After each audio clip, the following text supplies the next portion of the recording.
The NAE, short for the New American Economy, released their economic report for the Harrisonburg Metropolitan Area, which includes the city of Harrisonburg and Rockingham County. Nearly 12,600 were foreign-born. Data for the NAE's report was gathered in coordination with the Harrisonburg-Rockingham Chamber of Commerce, James Madison University, and the governments of the city of Harrisonburg and Rockingham County. Here is a rundown of what was in the 6-page report. In 2016, 12,599 foreign-born immigrants lived in the Harrisonburg metro area, making up 9.7% of the total population of 130,359 people.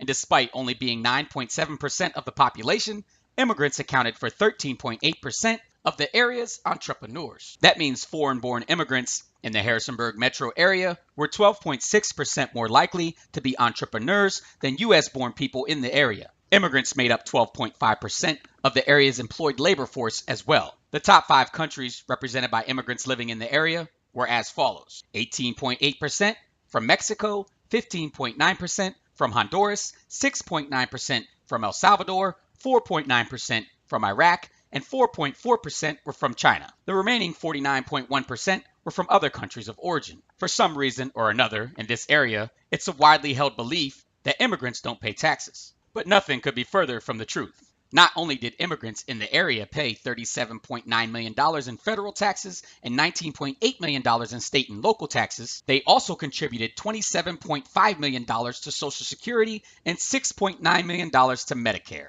Foreign-born residents contributed a whopping $780.5 million to the GDP of the Harrisonburg metro area. Remember when this guy said this? When Mexico sends its people, they're not sending their best. They're not sending you. They're not sending you. They're sending people that have lots of problems, and they're bringing those problems with us. They're bringing drugs, they're bringing crime, they're rapists, and some, I assume, are good people. Well, folks, the numbers don't lie.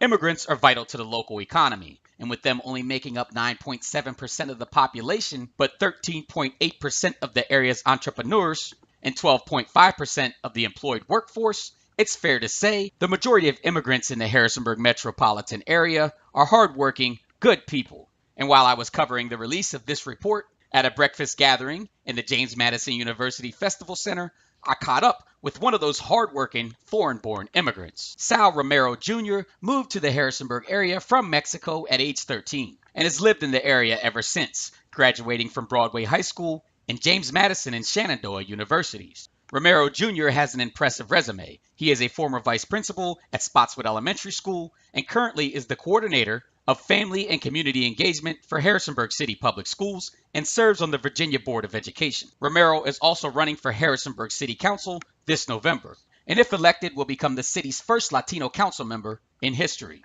I went over the NAE's report with Romero. Well, I thought it was a great start to a report that obviously I am familiar with already. I've been involved with this committee for over a year. The idea really started in a conversation I had with a number of people and Rebecca. So I thought that the report was really fairly general in some ways, but I think it's a good starting point for us to delve a little bit deeper to get more information. When asked about specifics in the report that stuck out to Romero, he pointed out the spending power that immigrants have. Spending power that immigrants do have, and I felt like it was well defined. The great power that immigrants contribute to our local community, and a lot of the money is staying local because, as it was mentioned in the report, people have to meet their basic needs. Shelter, food, and other living necessities. So yes, that is one thing that I certainly saw as a plus in this report. And of course, I could not let the conversation end without talking about his campaign to be elected to the Harrisonburg City Council this fall. As I run for City Council, one of the most important things I'm looking at is to have people, provide people the opportunity to be heard. I think we have a lot of communities who have been forgotten, a lot of communities who haven't been given the right opportunities to be able to speak as they feel for many reasons. So when I get on council, I will make sure that everybody's voice is heard. I will make sure that we are together as a community and work collaboratively to better our community.